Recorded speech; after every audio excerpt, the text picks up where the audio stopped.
आनंद शर्मा जी ने कहा है कि अगर 500 टन सोना अगर हम गिरवी रख दें तो देश की स्थिति बेहतर हो सकती है। यानी एक बार फिर 1991 की याद होने लगी। सवाल फिर ये खड़ा होने लगा है कि जब देश की अर्थव्यवस्था क्या वाकई में बहुत हालत खराब है, क्या वाकई में अर्थव्यवस्था आईसीयू में भर्ती हो गई है।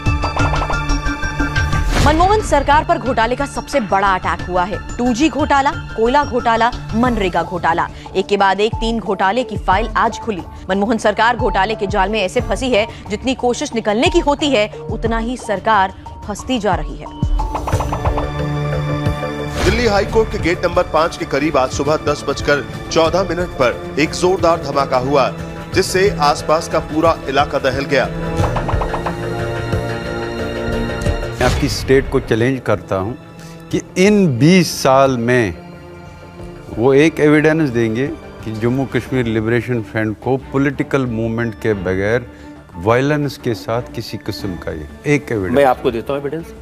11 फरवरी 2013 को आप इस्लामाबाद गए, अफजल गुरु को फांसी पर दी जाने के खिलाफ आपने वहां पर अनशन किया और हाफिज सईद आकर आपकी गोद में बैठ गए।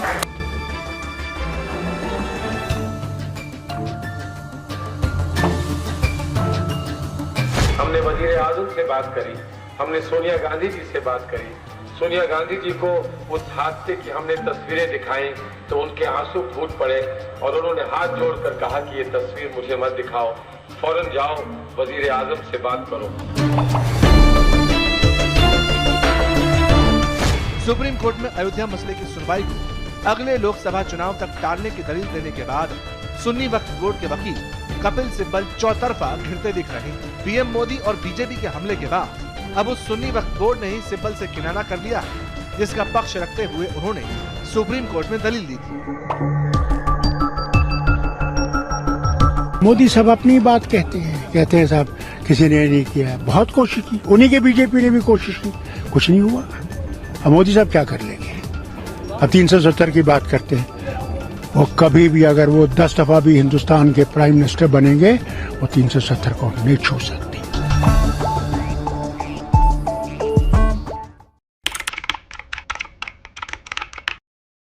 मैं नरेंद्र दामोदर दास मोदी ईश्वर की शपथ लेता हूं कि मैं संघ के प्रधानमंत्री के रूप में अपने कर्तव्यों का श्रद्धापूर्वक और शुद्ध अंतःकरण से निर्वहन करूंगा।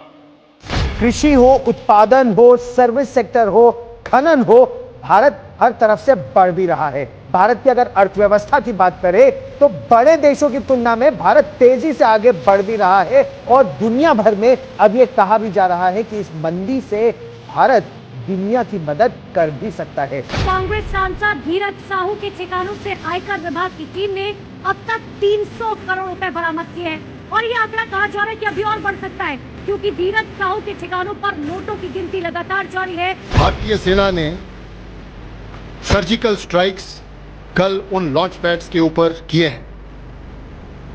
इस ऑपरेशन का लक्ष्य आतंकवादियों के नापाक मंसूबों को विफल करना था। धारा 370 5 अगस्त 2019 और 6 अगस्त को इस महान सदन ने धारा 370 को समाप्त। अलगाववादी संगठन JK-अलफ के मुखिया यासीन मलिक को श्रीनगर में गिरफ्तार कर लिया गया है। सदियों की प्रतीक्षा के बाद हमारे राम आ गए।